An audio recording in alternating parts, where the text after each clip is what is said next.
Bible గ్రంథంలో మనకి పాత నిబంధనలో ప్రాముఖ్యంగా ముగ్గురు వ్యక్తులను పితరులు అని పిలుస్తూ ఉంటారు. పేట్రియార్క్స్ అని పిలుస్తారు. యూదులు, దేవుని నమ్మిన బిడలైన మనము, విశ్వాసులమైన క్రైస్తవులమైన మనము, ఈ ముగ్గురిని కూడా చాలా we respect them and we revere them. వారికి చాలా ఘనతని ఇస్తూ ఉంటాం. ఎందుకంటే దేవునితో నడిచిన వారు, దేవుడు వారి దేవుడు అని పిలువబడ్డానికి ఇష్టపడ్డాడు. ఎవరు ఆ ముగ్గురు అంటే అబ్రహాము, ఇస్సాకు, యాకోబు. దేవుడు కూడా చాలా సందర్భాలలో ఆయన అబ్రహాము, ఇస్సాకు, యాకోబు దేవుడిని పిలిపించుకోవడానికి, చెప్పుకోవడానికి ఇష్టపడ్డాడండి. ఎందుకంటే వారు they walked in a way that was worthy. వారు దేవుని ఎదుట యోగ్యులుగా నడిచారు, దేవునితో నడిచారు, దేవునితో సహవాసం చేశారు, దేవుని స్వరము విన్నారు. కనుక ఈ ఉదయకాల సమయంలో ప్రాముఖ్యంగా యాకోబు భక్తుని జీవితంలో జరిగిన ఒక అత్యంత ప్రాముఖ్యమైన సంఘటన, తన జీవితాన్ని, తన డెస్టినీని, తన యొక్క దిశను మరి మార్చిన ఒక ప్రాముఖ్యమైన సంఘటనను ఈరోజు మన వాక్యంలో ధ్యానం చేయబోతున్నాం. Jacob's encounter with God. యాకోబుకు దేవునితో జరిగిన ఒక సంఘర్షణ, లేదంటే యాకోబు దేవుని కలుసుకున్న ఒక ప్రత్యేకమైన సంఘటనను ఇప్పుడు మనం వాక్యంలో చదివాం. యాకోబు అప్పటికి ఈ సంఘటన జరిగే సమయానికి, దేవునితో పెనుగులాడే ఆ సమయానికి యాకోబుకి వివాహం అయిపోయింది. అండ్ అప్పటికి యాకోబుకి 11 మంది పిల్లలు కూడా ఉన్నారు. ఎందుకంటే మనం ఇప్పుడు చదివాం కదండి, 22వ వచనం, ఆ రాత్రి అతడు లేచి తన 2 భార్యలను, తన 2 దాసీలను, తన 11 మంది పిల్లలను తీసుకొని ఎబ్బోకు రేవు దాటించెను. 24వ వచనం మొదటి భాగం, యాకోబు ఒక్కడు మిగిలిపోయెను. ఈ లోకంలోకి ఒక్కళ్ళమే వచ్చాం. ఈ లోకంలో నుంచి ఎలా వెళ్తామండి? అవునా కదా? చాలాసార్లు కొంతమందికి మంది ఉండాలి, ఎప్పుడు మందే కదండి.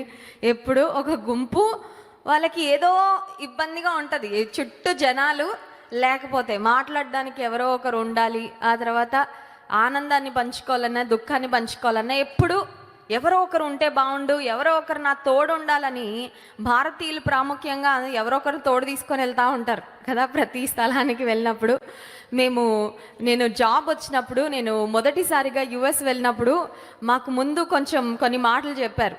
ఇక్కడ ఎలా ఉంటారో అక్కడ అలాగే ఉంటారేమో, అక్కడ రూల్స్ వేరుగా ఉంటాయి, ఇక్కడ ఉన్నట్టు అక్కడ ఉండడానికి కుదరదమ్మా అని కొన్ని విషయాలు చెప్పారు. యుఎస్కి అలాగే వేరే దేశాలకు వెళ్తున్న వారందరికీ చెప్తూ ఒక మాట చెప్పారు మా ఆఫీస్లో. ఏమనంటే, ఇండియన్స్ గుంపులుగా వెళ్తూ ఉంటారు, అక్కడ అలా వారికి ఇష్టము ఉండదు. మన వాళ్ళు తినడానికి వెళ్ళినా, టీకి వెళ్ళినా, దేనికి వెళ్ళినా ఒక గుంపులాగా ఒక టీంని వేసుకొని వెళ్తూ ఉంటాము. అక్కడ అలా వెళ్ళడానికి ఉండదు.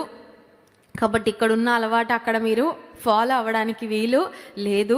క్లయింట్ లొకేషన్లో ఉంటారు కాబట్టి ఇండివిజువల్గా చక్కగా మీ పని మీరు మంచిగా చేసుకోండి అని ఒక మాట చెప్పారు. చాలాసార్లు మనం నా ప్రక్కన ఎవరైనా ఉంటే బాగుండు, నా తోడు ఎవరైనా ఉంటే బాగుండు, నా మనసులో ఉన్నవాన్ని మాట్లాడడానికి, వినడానికి ఎవరైనా ఉంటే బాగుండు అని చాలాసార్లు మనం ఫీల్ అవుతూ ఉంటాం. కానీ Jacob was surrounded with a beautiful family. యాకోబు ఒక అందమైన చక్కని కుటుంబంతో అతను ఆశీర్వదించబడ్డాడు. అప్పటికే 2 భార్యలు, 2 దాసీలు.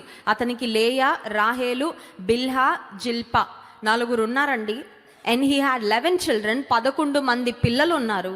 వారందరినీ ఎబ్బోకు రేవు దాటించేసి అనుకున్నాడు, ఈ రాత్రి నేను ఒంటరిగా ఉండాలి, ఈ రాత్రి నేను దేవుని సన్నిధిలో గడపాలి, ఈ రాత్రి నేను దేవునితో మాట్లాడాలి. మీరు చెప్పండి, మనుషులు మన చుట్టూ ఉంటే మనం దేవునితో మాట్లాడగలమా? అంత మంచిగా మాట్లాడలేము. ఎందుకంటే మనుషులు మన చుట్టూ ఉంటే వాళ్ళ చుట్టూ మన ఆలోచనలు తిరుగుతూ ఉంటాయి, కానీ దేవుని వైపు మన ఆలోచనలు కేంద్రీకరించడం చాలా కష్టం. అందుకే నేను అంటాను, కొన్నిసార్లు ఒంటరితనము కూడా ఒక ఆశీర్వాదమే.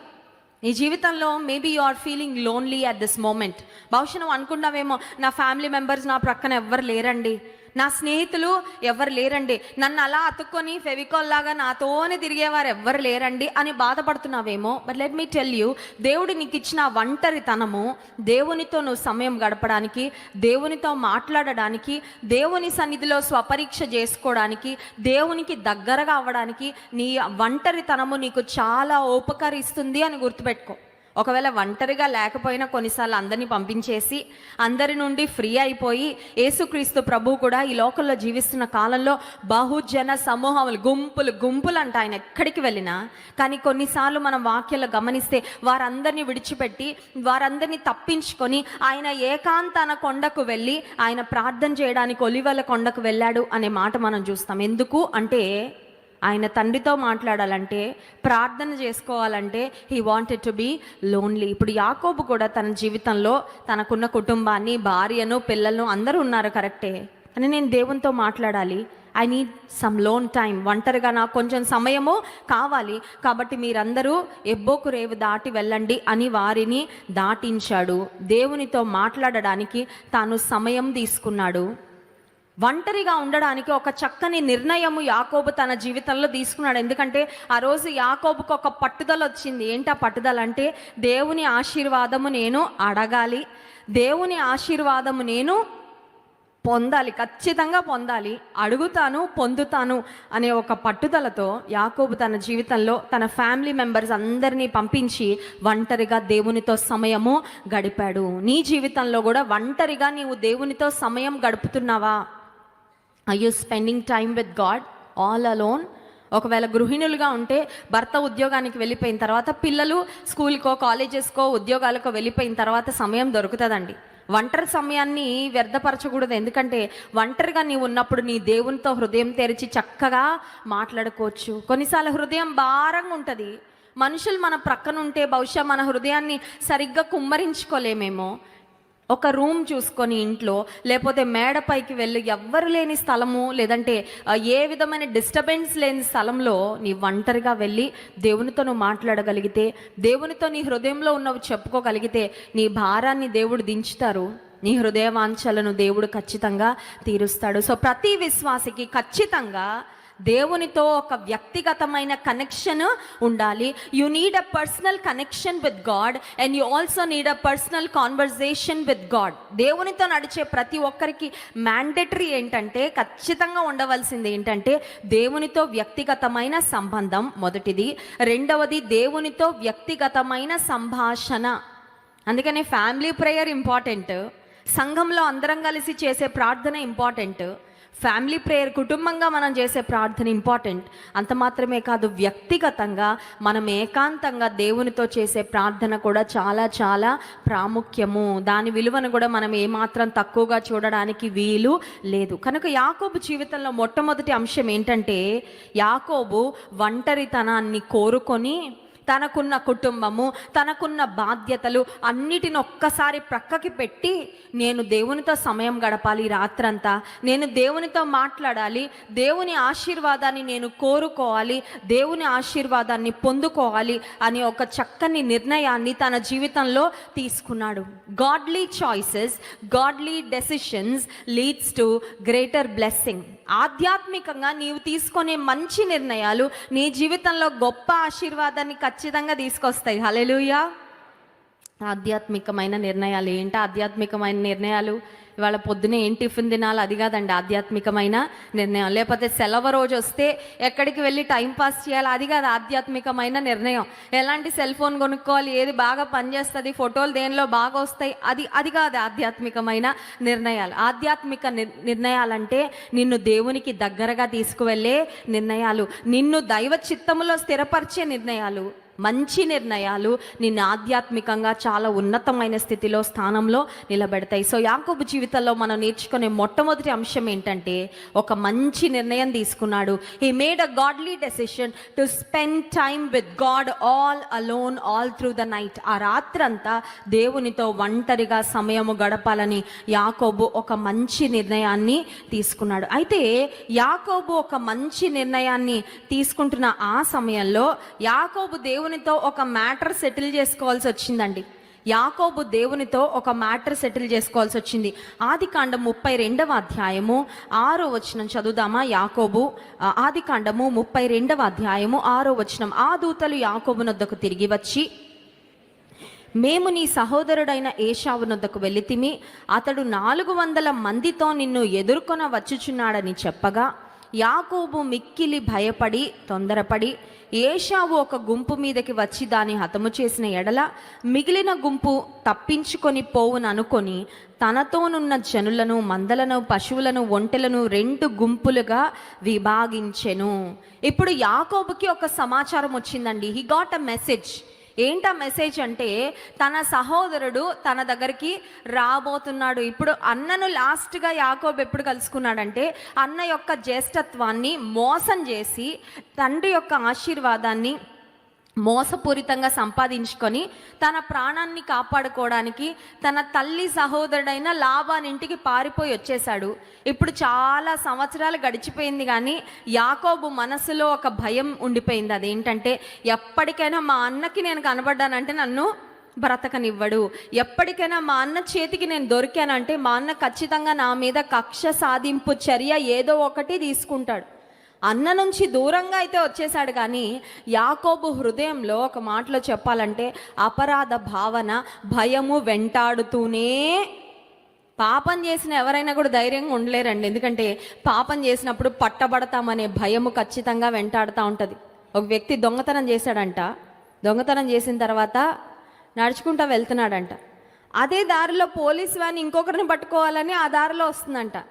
మనోడంటే అసలు అతను దొంగతనం చేశాడని కానీ ఏమీ తెలియదు పోలీసులకి.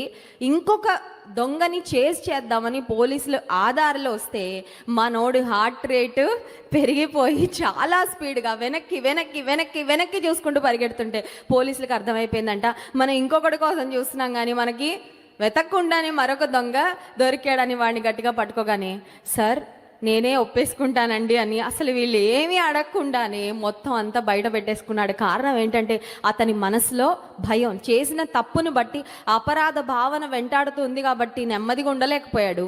పోలీస్ వ్యాన్ చూడగానే వెంటనే సరెండర్ అయిపోయాడు, పోలీసుల చేతికి అప్పగించుకున్నాడు.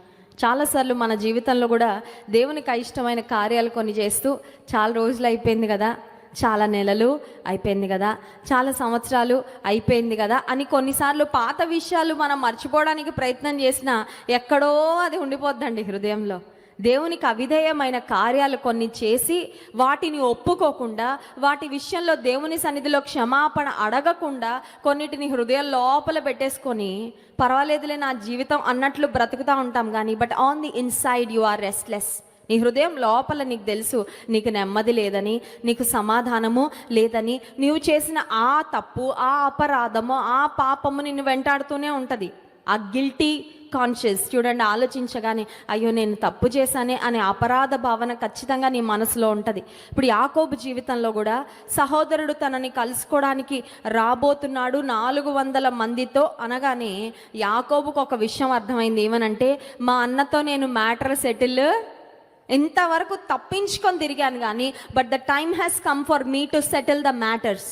నేను ఎలా అయినా మా అన్నతో సమాధాన పడాలి, కాళ్ళ వేళ్ళ పడైనా సరే మా అన్నను ఏదో ఒక విధంగా నేను కూల్ చేసుకోవాలి, నేనైతే ఖచ్చితంగా తప్పు చేశాను అనే ఒక భావనలోకి యాకోబు తన జీవితంలో వచ్చేసి ఇప్పుడు ఏం చేశాడంటే తన అన్నను సంతోషపరచడానికి చూడండి 13వ వచనం, అతడు అక్కడ ఆ రాత్రి గడిపి తాను సంపాదించిన దానిలో తన అన్న అయిన ఏశావు కొరకు ఒక కానుకను అనగా 200 మేకలను, 20 మేకపోతులను, 200 గొర్రెలను, 20 పొట్టేళ్లను, 30 పాడి ఒంటెలను, వాటి పిల్లలను, 40 ఆవులను, 10 ఆబోతులను, 20 ఆడుగాడిదలను, 10 గాడిద పిల్లలను తీసుకొని మందను వేరువేరుగా తన దాసుల చేతికి అప్పగించి, అమ్మో ఈ చదవడానికి ఎంత పెద్ద లిస్ట్ కదండి, ఇవన్నీ ఎలా సిద్ధపరిచాడో. ప్రాణభయం వచ్చేసింది యాకోబుకు అర్థమైంది, ఐఎమ్ గిల్టీ, నేను ఖచ్చితంగా మోసం చేశాను, నేను ఖచ్చితంగా తప్పిదం చేశాను, మా అన్నకి నా మీద చాలా కోపం ఉంటుంది, మా అన్న నన్ను చూశాడంటే చంపేస్తాడు, నా పిల్లలను నా భార్యలను కూడా ఒకవేళ సంహరిస్తాడేమో, so I must do something about it, I must settle the matters. అయిందేదో అయిపోయిందిలే అని ఇంతవరకు బ్రతికాను, కానీ ఇక జరిగిపోయిన దాన్ని విడిచిపెట్టేసి నేను ఉండడానికి వీలు లేదు. నా సహోదరునితో సమాధాన పడాలి, నా సహోదరుని నేను క్షమాపణ అడగాలి, నా సహోదరునికి కొన్ని బహుమానాలు ఇచ్చి తన హృదయాన్ని నేను నా వైపుకు త్రిప్పుకోవాలి అనే ఒక ఆలోచన యాకోబు హృదయంలోకి వచ్చింది. యాకోబు జీవితంలో నుండి మనం నేర్చుకోవాల్సిన రెండో ప్రాముఖ్యమైన అంశం ఏంటంటే, పాతవి దేవునికి అయిష్టమైనవి చేసేసి కొన్నిసార్లు మనము మర్చిపోతాం.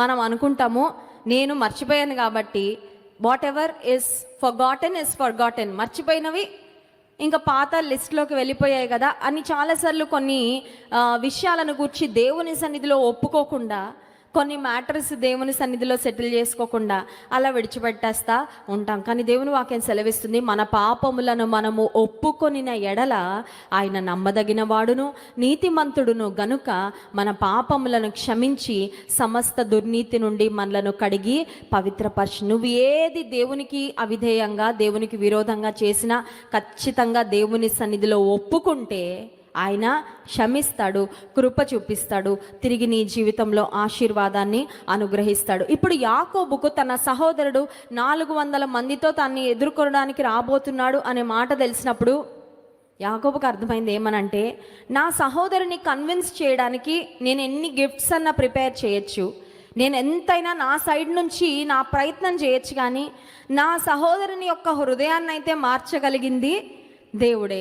కాబట్టి ఇప్పుడు నేను దేవుని మీద ఆధారపడాలని దేవుని సన్నిధిలో ప్రార్థన చేస్తున్నాడు. అద్భుతమైన ప్రార్థన చూడండి, ఆదికాండం 32వ అధ్యాయము 9వ వచనం. అప్పుడు యాకోబు, నా తండ్రి అయిన అబ్రహాము దేవా, నా తండ్రి అయిన ఇస్సాకు దేవా, నీ దేశమునకు నీ బంధువుల యొద్దకు తిరిగి వెళ్ళుము, నీకు మేలు చేసేదనని నాతో చెప్పిన యెహోవా, నీవు నీ సేవకునికి చేసిన సమస్తమైన ఉపకారములకును సమస్తమైన సత్యమునకును అపాత్రుడను. ఎట్లనగా నా చేతికర్రతో మాత్రమే యోర్దాను దాటి తిని ఇప్పుడు నేను 2 గుంపులైతిని.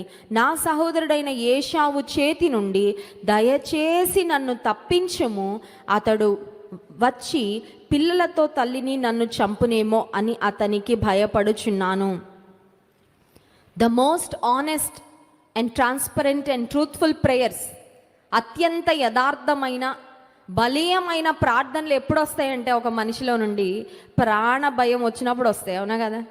మిగతా అప్పుడంతా పై ప్రార్థనలు వస్తూ ఉంటాయి, కంఠస్థం చేసిన ప్రార్థనలు వస్తూ ఉంటాయి, నోటితో వల్లించే ప్రార్థనలు వస్తూ ఉంటాయి. కానీ నిజమైన ప్రార్థన, హృదయపు లోతులో నుంచి వచ్చే యథార్థమైన ప్రార్థన ఎప్పుడు వస్తుందంటే, ప్రాణ భయము, మరణ భయం వచ్చినప్పుడు, ఒక టైమ్ ఆఫ్ క్రైసిస్. చూడండి, నా శక్తి చాలదు, నా బలం చాలదు, అమ్మో ఇంత పెద్ద సమస్యలో ఇరుక్కున్నానేంటి అనే పరిస్థితుల్లో బలమైన ప్రార్థన వస్తుంది, యథార్థమైన ప్రార్థన వస్తుంది, విశ్వాసంతో చేసే ప్రార్థన వస్తుంది. This is one of the beautiful prayers. Bible గ్రంథంలో మనం చూసే ఒక చక్కని ప్రార్థన ఇక్కడ యాకోబు చేసిన ప్రార్థన. దేవుని సన్నిధిలో ఒప్పుకుంటున్నాడు, ఒక్క చేతికర్రతోనే వచ్చానయ్యా నేను ఇటు నా ఇంటి నుండి వచ్చినప్పుడు, కానీ ఈరోజు నన్ను ఇంతగా నువ్వు అభివృద్ధి చేసావు, నాకు కుటుంబాన్ని, పెద్ద కుటుంబాన్ని ఇచ్చావు, నాకు ఇంత ఆస్తిపాస్తులను ఇచ్చావు, నన్ను నువ్వు కాపాడుతానని నువ్వే వాగ్దానం చేసావు కదా ప్రభా, నీ వాగ్దానాన్ని నా పట్ల నెరవేర్చు, దయచేసి నా సహోదరుని చేతి నుండి నన్ను తప్పించు. జీవితంలో మనిషి ఎన్ని ప్రయత్నాలు చేసినా తన ప్రాణాన్ని కాపాడుకోవడానికి మరణము తప్పించుట యెహోవా వశము. మనకు తెలిసింది బాగా కరోనా సమయంలో కదండి, ఎన్ని ప్రయత్నాలు, ఎన్ని లక్షలు ఖర్చు పెట్టిన వారు కూడా కొంతమంది ప్రాణాలతో ఇంటికి రాలేకపోయారు. ఎంత ప్రయత్నం చేసినా కొన్ని ప్రయత్నాలు విఫలమే. ఎంత బెస్ట్ డాక్టర్స్ పర్యవేక్షణలో ఉన్నా కొంతమంది మరి ఈ లోకాన్ని విడిచిపెట్టి వెళ్ళిపోయారు. ప్రాణము, జీవము, ఆయుష్, మరణము నుండి తప్పించుట కేవలము ఆయన వశమే. హల్లెలూయా.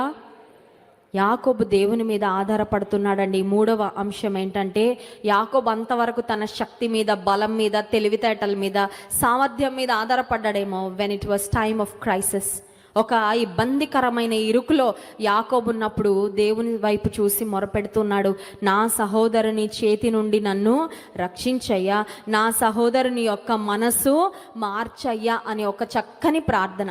యాకోబు చేసిన యథార్థమైన ప్రార్థనకు దేవుడు ఏశావు యొక్క మనసును ముందే సిద్ధపరిచేశాడండి. హల్లెలూయా. నీవు ప్రార్థన చేస్తే మనుషుల మనసులు దేవుడు మారుస్తాడు తెలుసా నీకు. నిన్ను ద్వేషించేవారు నిన్ను ప్రేమించేవారుగా దేవుడు చేస్తాడు. నీ శత్రువులను నీ మిత్రులుగా దేవుడు చేస్తాడు తెలుసా. నీ గురించి చెడుగా మాట్లాడిన వారు అదే నోటితో నిన్ను మెచ్చుకొనేలా, నీ గురించి మంచి సాక్ష్యం చెప్పేలా దేవుడు చేస్తాడు. ఎప్పుడంటే నీవు యథార్థంగా జీవించి ప్రభు మీద ఆధారపడితే నిన్ను ద్వేషించిన వారే నీకు స్నేహితులు అవుతారు. నీకు ఎలాంటి సహాయం చేయొద్దు అనుకున్న వారితోనే నీకు సహాయం చేయిస్తాడండి దేవుడు. హల్లెలూయా. ఆయన చేతిలో ఉందంతా. ఇప్పుడు ఏశావు కొరకు ప్రార్థన చేశాడు యాకోబు. నా సహోదరుని చేతి నుండి నన్ను విడిపించయ్యా, నన్ను తప్పించయ్యా అని ప్రార్థన చేసిన తర్వాత ఆదికాండము 33వ అధ్యాయము 4వ వచనం చూడండి. ఏశావు యొక్క రెస్పాన్స్ యాకోబును కలుసుకున్నప్పుడు, అప్పుడు ఏశావు అతనిని ఎదుర్కొన్న పరుగెత్తి అతనిని కౌగలించుకొని అతని మెడ మీద పడి ముద్దు పెట్టుకొనెను. వారిద్దరూ కన్నీరు. వాట్ ఎన్ ఎమోషనల్ మూమెంట్ కదా. అన్నదమ్ములు ఇన్ని సంవత్సరాల తర్వాత కలిశారు. యాకోబు అనుకుంటున్నాడు ఏ కత్తినో ఖడ్గానో తీసుకొని నన్ను చంపడానికి వస్తాడని చాలా భయపడ్డాడు.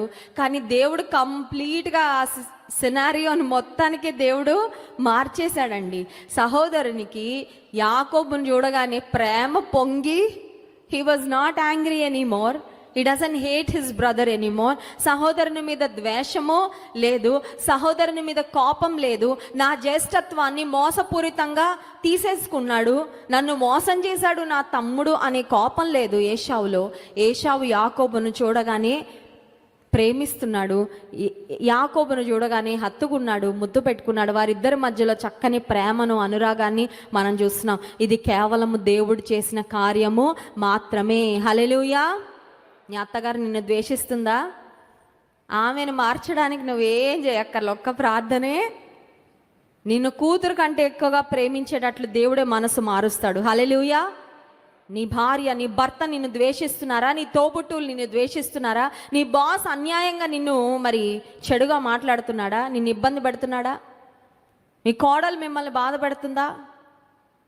దేవుని సన్నిధిలో ఒక్క ప్రార్థన చేయండి అంతే. వారి హృదయంలో దేవుడే ప్రేమ పుట్టిస్తాడు. వారి హృదయంలో దేవుడే మీ ఎడలో ఒక మంచి ఒపీనియన్ కలుగజేస్తాడు. మీ మధ్యలో ఉన్న రిలేషన్షిప్ను దేవుడే తిరిగి రిపేర్ చేస్తాడు. హల్లెలూయా.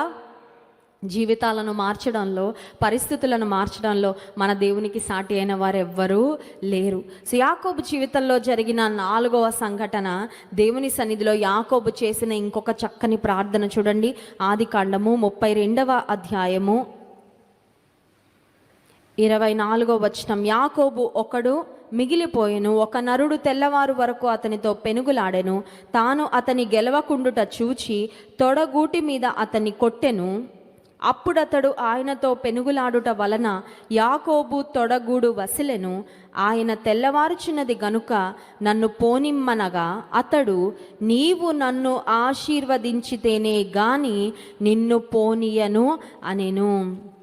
యాకోబు ముందేమో ఏం ప్రార్థన చేశాడంటే, నా సహోదరుని చేతి నుండి నన్ను రక్షించయ్యా, నన్ను కాపాడు, నాకు నా కుటుంబానికి ఎలాంటి ప్రాణహాని లేకుండా మమ్మల్ని ప్రొటెక్ట్ చేయండి అని ప్రార్థన చేశాడు. ఇప్పుడు ఫ్యామిలీని అంతా పంపించేసిన తర్వాత ఇంకొక చక్కని ప్రార్థన, ఇంకొక అద్భుతమైన ప్రార్థన యాకోబు చేస్తున్నాడు. ఏంటి ఆ ప్రార్థన అంటే, దేవా నీవు నన్ను ఆశీర్వదించు, నీవు నన్ను ఆశీర్వదిస్తేనే కానీ నేను నిన్ను వెళ్ళనివ్వను. I will not let you go unless you bless me. యాకోబులో ఒక పట్టుదల వచ్చేసిందండి. ఏం పట్టుదల అంటే, దేవుని ఆశీర్వాదం ఖచ్చితంగా పొందుకోవాలి. దేవునితో పోరాడుతున్నాడు, దేవునితో పెనుగులాడుతున్నాడు. ఇప్పుడు యాకోబు దేవుని ఆశీర్వాదం ఇవ్వయ్యా అంటే దేవుడు అంటున్నాడు, ముందు నీ పేరు చెప్పు అంటున్నాడు. బైబిల్ గ్రంథంలో దేవుడు కొన్ని ప్రశ్నలు మనుషుల్ని అడిగాడు. God asked people some questions. కొన్నిసార్లు దేవుడు మనల్ని కూడా అడుగుతూ ఉంటారు ప్రశ్నలు.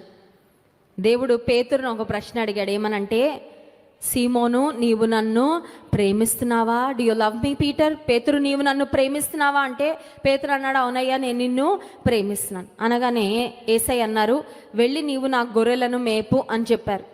మళ్ళీ అదే ప్రశ్న అడిగారు పేతురుని, పేతురు నీవు నన్ను ప్రేమిస్తున్నావా అంటే రెండోసారి పేతురికి కొద్దిగా బాధ కలిగిందంట. మళ్ళీ అడుగుతున్నారు ఏంటి యేసయ్య ప్రశ్న, నేను నిన్ను ప్రేమిస్తున్నానయ్యా, నీకే అది బాగా తెలుసు. అప్పుడు యేసయ్య మళ్ళీ అన్నారు, నీవు నా గొర్రెలను మళ్ళీ థర్డ్ టైం అదే ప్రశ్న దేవుడు. అంటే దేవుడు అడుగుతున్న ప్రశ్న మళ్ళీ అడుగుతున్నాను మర్చిపోయి దానికైనా జ్ఞాపక శక్తి లోపం వచ్చి మెమరీ పవర్ ఏమైనా లేక మళ్ళీ మళ్ళీ అడుగుతున్నాడా, లేకపోతే నన్ను విసిగించడానికి ఏమన్నా అడుగుతున్నాడా, లేకపోతే నేను ఏదైనా అబద్ధం చెప్తున్నానని మళ్ళీ మళ్ళీ అడుగుతున్నాడా అని పేతురు వ్యసనపడ్డాడనే మాట ఉంటుంది బైబిల్లో. యేసయ్య తిరిగి పేతురును, నీవు నన్ను ప్రేమిస్తున్నావా అని దేవుడు అడిగినప్పుడు పేతురు మూడోసారి నీకే తెలుసయ్యా అని వ్యసనపడితే యేసయ్య తిరిగి పేతురును, నీవు నా గొర్రెలను మేపు అనే ఒక చక్కని బాధ్యత పేతురుకి. కొంతమంది బైబిల్ పండితులు ఏమంటారంటే, ముమ్మారు యేసయ్య ఎవరో నాకు తెలియదని పేతురు బొంకాడు కాబట్టి 3 సార్లు పేతురు నోటితో చెప్పించుకోవాలనుకున్నాడు యేసయ్య, ప్రేమిస్తున్నానయ్యా, ప్రేమిస్తున్నానయ్యా, ప్రేమిస్తున్నానయ్యా. కొన్నిసార్లు మనకే పట్టుదల ఉంటుంది అనుకుంటాం, కానీ దేవునికి కూడా చాలా పట్టుదల.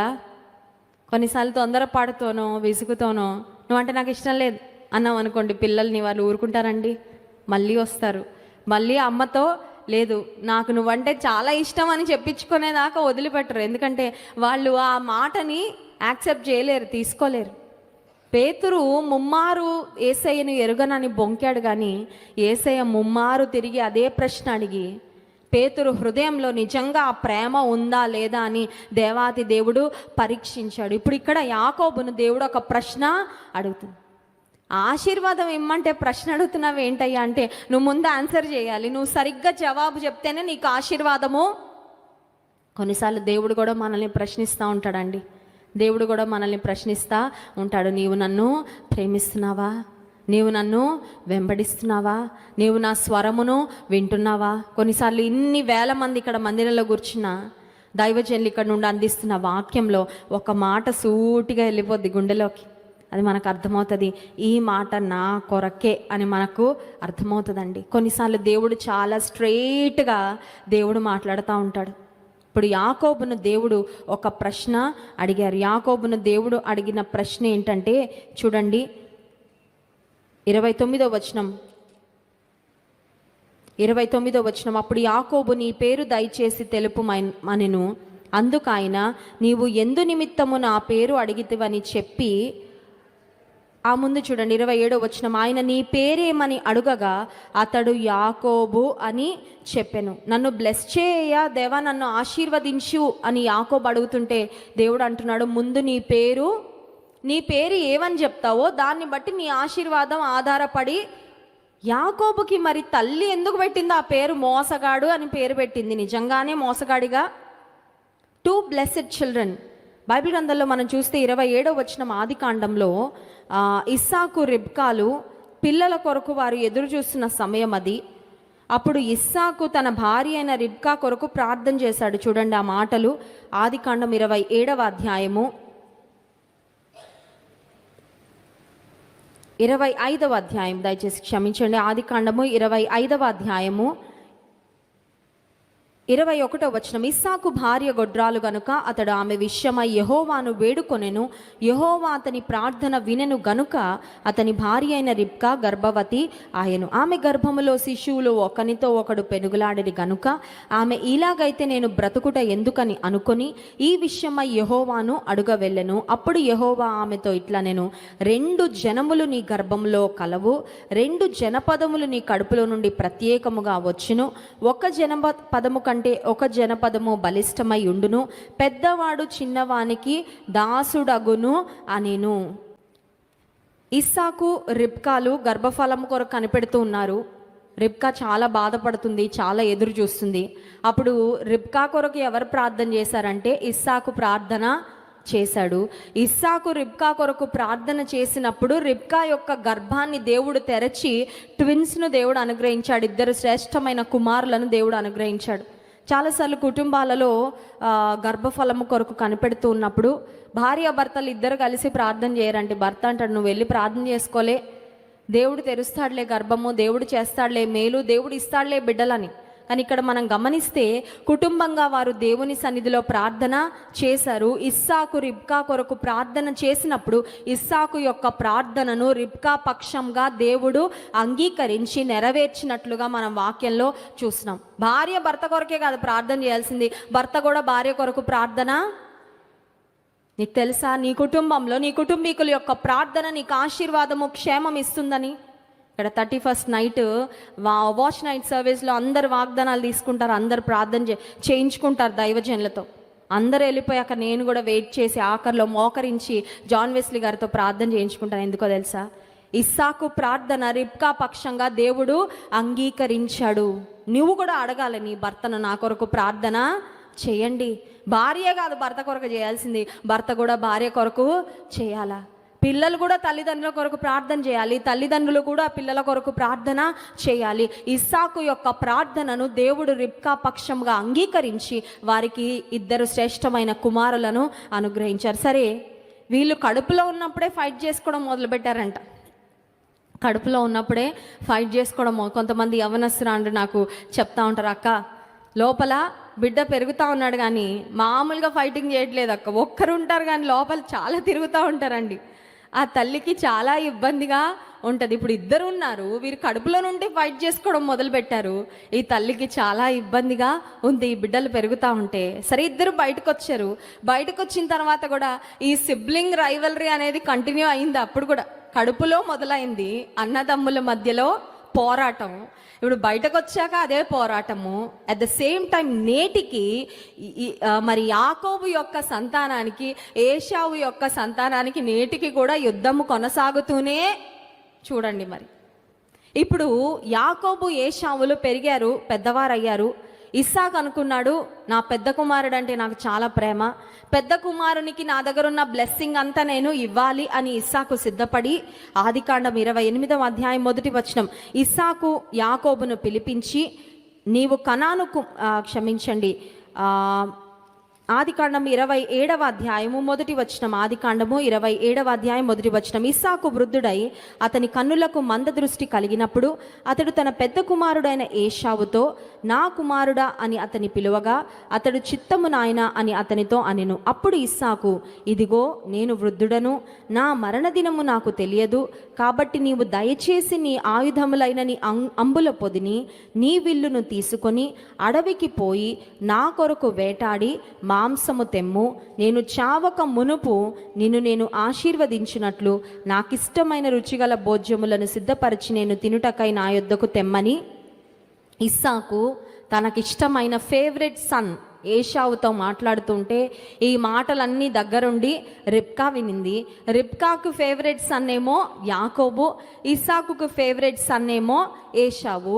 కుటుంబంలో ఉన్న ఫేవరెటిజం వల్ల పార్షియాలిటీ అంటారు కదండి, పక్షపాతం ఉండకూడదు. కుటుంబాల్లో తల్లిదండ్రులకు పక్షపాతం ఉంటే పిల్లల మధ్యలో శత్రుత్వం వస్తుంది, పిల్లల మధ్యలో పోటీతత్వం బాగా పెరిగిపోద్ది, ఒకరినొకరు ప్రేమించలేరు. ఏ తల్లిదండ్రి అయినా తమ కుటుంబాల్లో ఏం కోరుకుంటారంటే తమ పిల్లలు క్షేమంగా ఉండాలి, తమ బిడ్డలు ఐకమత్యంతో ఉండాలని కోరుకుంటారు కదండి. ఏ తల్లిదండ్రి అయినా వారు బ్రతికున్న కాలంలో పిల్లలు ఫైట్ చేసుకుంటూ ఒకరితో ఒకరు పోట్లాడుకుంటూ ఉంటే తల్లిదండ్రులు చాలా బాధపడతారు. వారు బ్రతికిన కాలంలో వారు ఒకవేళ ఈ లోకాన్ని విడిచిపెట్టి వెళ్ళిపోయినా వారి బిడ్డలందరూ కలిసి ఉంటే ఏ తల్లి తండ్రి అయినా కూడా చాలా ఆనందిస్తారు, చాలా సంతోషిస్తారు. కానీ ఈ కుటుంబంలో ఇస్సాకు రిబ్కాలకున్న ఆ పార్షియాలిటీ లేదంటే వారి మధ్యలో ఉన్న ఫేవరెటిజం వల్ల ఒకరిని ప్రేమించారు, ఇంకొకరిని ప్రేమించారు. సమానమైన ప్రేమ 2 బిడ్డలకు తల్లి తండ్రి అందించలేని కారణం చేత వారిద్దరి మధ్యలో శత్రుత్వం ఇంకా ఎక్కువైపోయింది. ఇప్పుడు రిబ్కా అనుకుంటుంది, నా ఫేవరెట్ సన్, నా చిన్న కుమారునికి ఆశీర్వాదం రావాలని చిన్న కుమారుని పెద్ద కుమారుని వల్లే రెడీ చేసి సిద్ధపరిచి 16వ వచనం చూడండి. రిబ్కా వాటిని తీసి తన చిన్న కుమారుడగు యాకోబునకు తొడిగించి ఆ మేక పిల్లల చర్మములతో అతని చేతులను అతని మెడ మీద నునుపు భాగమును కప్పి, ఇప్పుడు కుమారుణ్ణి బాగా రెడీ చేసింది. తండ్రికి ఇష్టమైన ఆహారాన్ని ముందే ఈమెనే కిచెన్లో రెడీ చేయించేసి కుమారునికి ఇచ్చి పంపిస్తూ ఉంది. యాకోబు ఇప్పుడు తన తండ్రి అయిన ఇస్సాకు ఎదుటికి వెళ్ళాడు. ఇస్సాకు యాకోబు స్వరాన్ని గుర్తుపట్టాడు.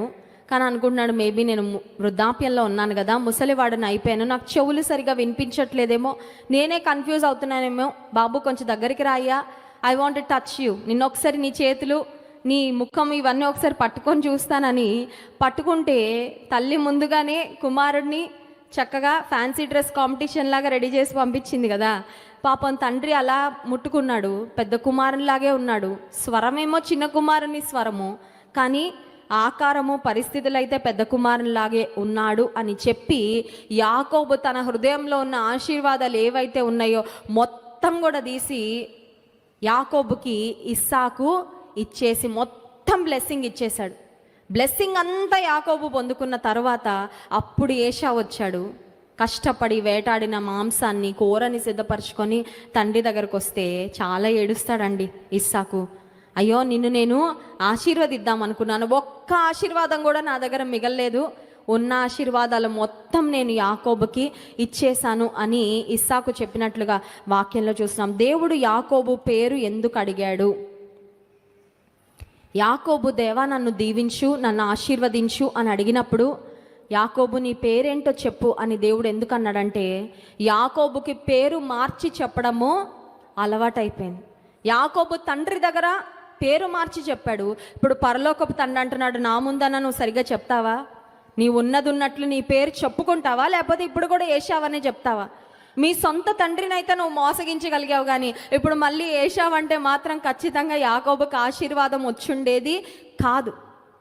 యాకోబు ఆ సమయంలో దేవునితో తన పేరుని ఒప్పుకున్నాడండి. అంటే ఒక మాటలో చెప్పాలంటే యాకోబు అబద్ధికుడుగా ఉన్నాడు, కానీ దేవుని ఎదుట సత్యవంతుడు అయిన తర్వాత దేవుడు అన్నాడు, ఇప్పుడు ఇస్తాను నీకు ఆశీర్వాదం.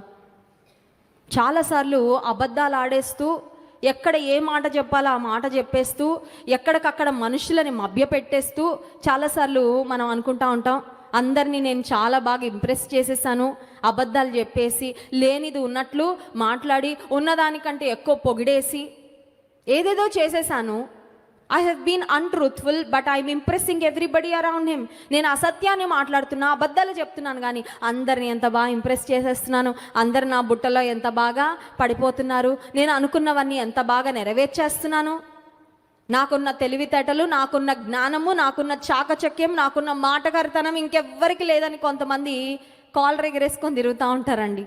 కానీ దేవుని ఎదుటకు వచ్చినప్పుడు ఆ అబద్ధాలు ఆడడము, లేదంటే మరి సత్యము కాని దానిని పలికే ఆ స్వభావమును విడిచిపెట్టకపోతే దేవుడు అంటాడు, నేను నిన్ను ఆశీర్వదించలేను. అబద్ధములాడు పెదవులు యెహోవాకు హేయములు, సత్యవర్తనులు ఆయనకు ఇష్టులు.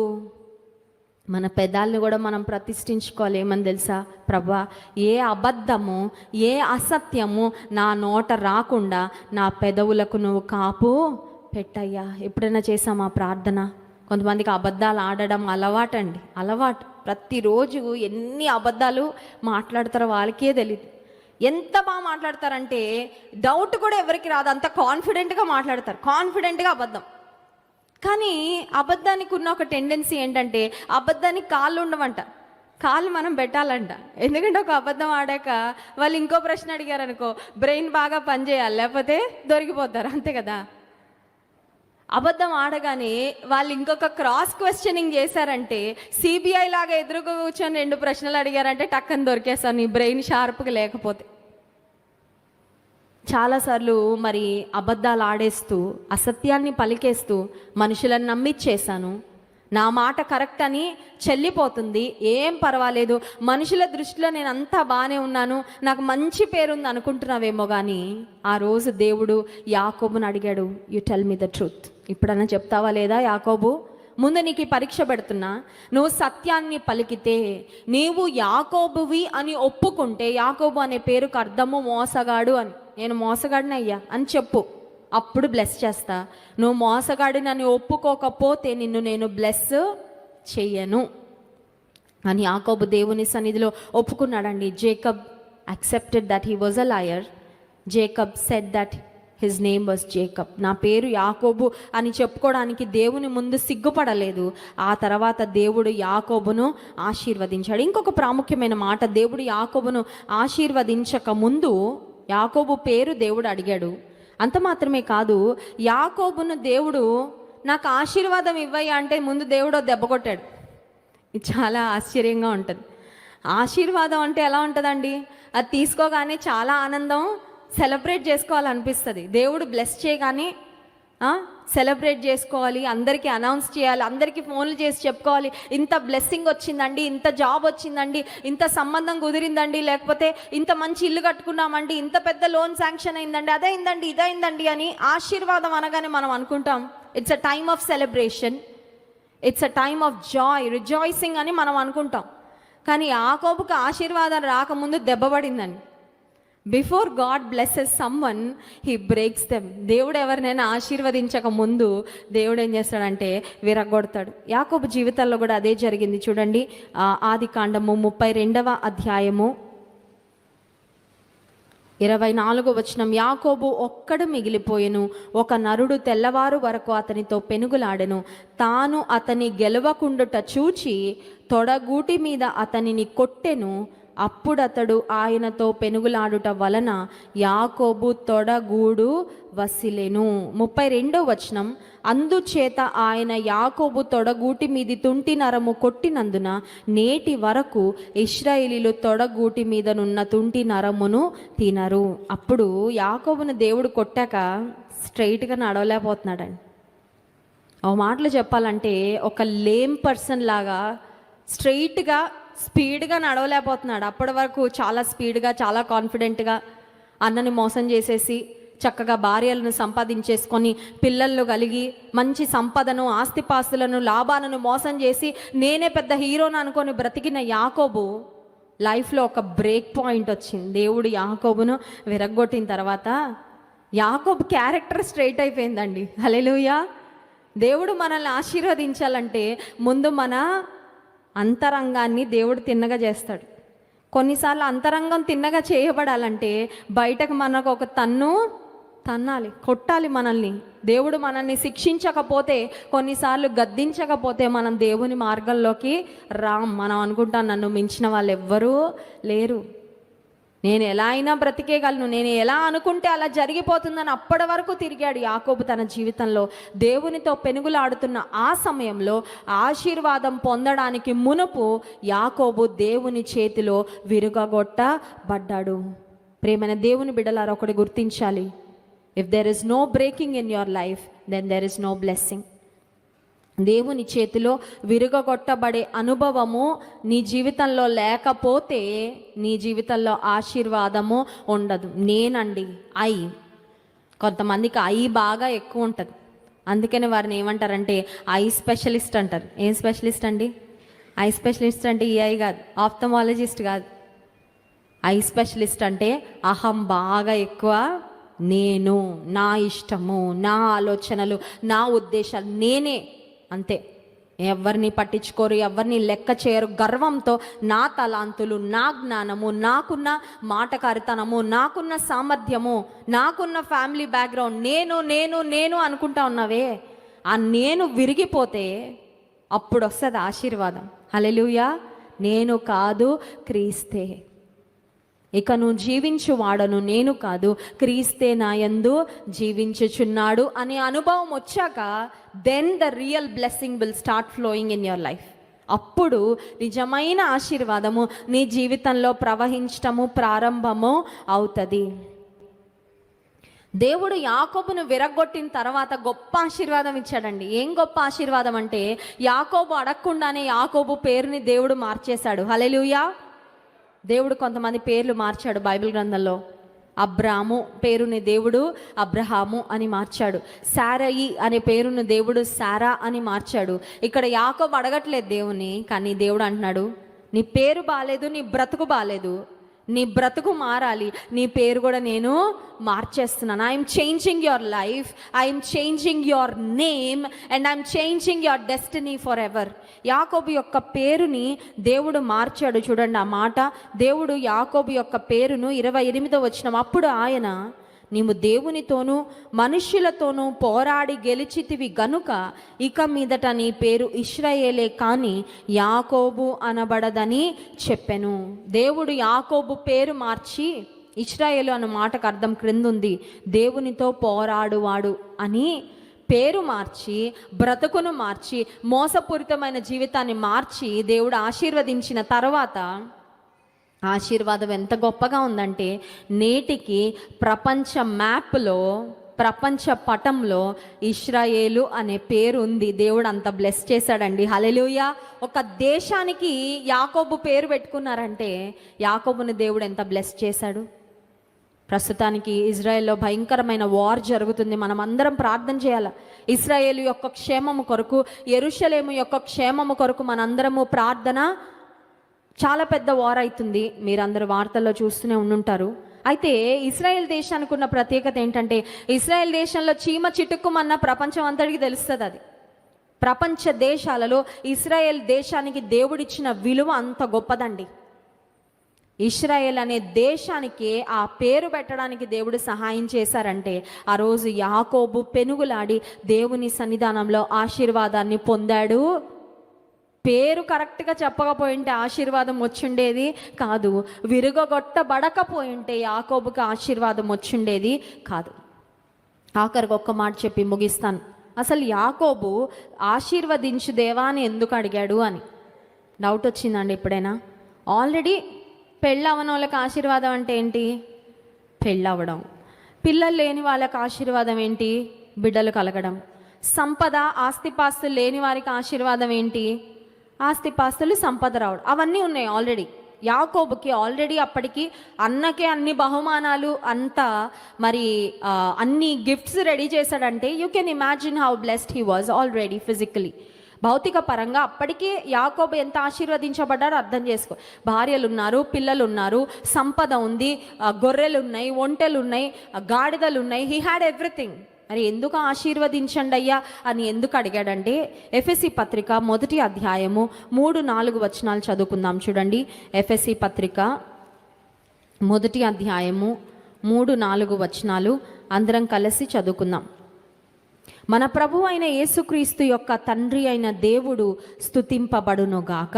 ఆయన క్రీస్తునందు పరలోక విషయములలో ఆత్మ సంబంధమైన ప్రతి ఆశీర్వాదమును మనకు అనుగ్రహించెను. ఎట్లనగా తన ప్రియుని యందు తాను ఉచితముగా మనకు అనుగ్రహించిన తన కృపామహిమకు కీర్తి కలుగునట్లు తన చిత్త ప్రకారమైన దయా సంకల్పము చొప్పున యేసుక్రీస్తు ద్వారా తనకు కుమారులనుగా స్వీకరించుటకై మనలను ముందుగా తన కోసము నిర్ణయించుకొని మనము తన ఎదుట పరిశుద్ధులమును నిర్దోషులమునై ఉండవలెనని జగత్తు పునాది వేయబడక మునిపే ప్రేమ చేత ఆయన క్రీస్తులో మనలను ఏర్పరచుకొనెను. 3వ వచనంలో ఒక మాట గమనించండి. ఆత్మ సంబంధమైన ప్రతి ఆశీర్వాదము అనే మాట ఉంది. ఇంగ్లీష్ బైబిల్లో ఉంది ఎవ్రీ స్పిరిచువల్ బ్లెస్సింగ్ అని ఉంది. బ్లెస్సింగ్స్ 2 రకాలండి. ఒకటి ఫిజికల్ బ్లెస్సింగ్, రెండవది స్పిరిచువల్ బ్లెస్సింగ్. అప్పటికి యాకోబు ఫిజికల్గా he was blessed, he was tremendously blessed. కుటుంబం ఉంది, పిల్లలు ఉన్నారు, ఆస్తిపాస్తులు ఉన్నాయి, హీ హ్యాడ్ ఎవ్రీథింగ్. కానీ ఏం లేదంటే స్పిరిచువల్ బ్లెస్సింగ్ తన జీవితంలో లేదు. బైబిల్ గ్రంథంలో ఒక మాట ఉంటుంది, ఒకడు లోకమంతా సంపాదించుకొని తన ప్రాణాన్ని పోగొట్టుకుంటే తనకి ఏమీ లాభం. What does it profit a man if he gains the whole world and loses his own soul? ఈ లోకంలో చాలామంది అనుకుంటారు ఆశీర్వాదం అంటే మేడ మిద్దలు ఉండడం అండి, ఆశీర్వాదం ఉంటే ఒక కుటుంబం ఉండడం అండి, ఆశీర్వాదం ఉంటే ధనం ఉండడం అండి, ఆశీర్వాదం ఉంటే పలానా పలానా అని. The world defines blessing in a different way. ఈ లోకము ఆశీర్వాదానికి ఇచ్చే ఆ డెఫినేషన్ వేరుగా ఉంటుంది. కానీ దేవుని వాక్యం చెప్తుంది ఆత్మ సంబంధంగా ఒక వ్యక్తి దీవించబడకపోతే ఈ లోకంలో ఎన్ని సంపాదించినా, ఇందాక అనుకున్నాం కదా, ఒక్కరమే వచ్చాం ఒక్కరమే వెళ్ళిపోతాం. సో నీవు ఆత్మ సంబంధంగా దేవుని కుటుంబంలో చేర్చబడకపోతే, రక్షణ పొందకపోతే, ఆత్మ సంబంధమైన ఆశీర్వాదాలను పొందుకోకపోతే ఈ లోకంలో ఉన్నదంతా సున్నా, వ్యర్థమే. అందుకని ఇక్కడ యాకోబు దేని కొరకు అడుగుతున్నాడంటే, ఈ లోక సంబంధమైన ఆశీర్వాదాలు అయితే అన్నీ ఉన్నాయ్యా, కానీ అన్నీ ఒకరోజు విడిచిపెట్టి వెళ్ళిపోవాల్సిందే. కానీ నాకు ఆత్మ సంబంధమైన ఆశీర్వాదాలు కావాలి. ఎందుకంటే ఆత్మ సంబంధమైన ఆశీర్వాదాలు పర్మనెంట్గా ఉంటాయి, శాశ్వతంగా ఉంటాయి. ఈ లోక సంబంధమైన ఆశీర్వాదాలు ఈ లోకంలో బ్రతికినంత కాలమే నా జీవితంలో ఉంటాయి. యాకోబు జీవితంలో ఒక ఎన్లైటన్మెంట్ వచ్చిందండి, ఒక కనువిప్పు కలిగింది. And he started asking for the spiritual blessing.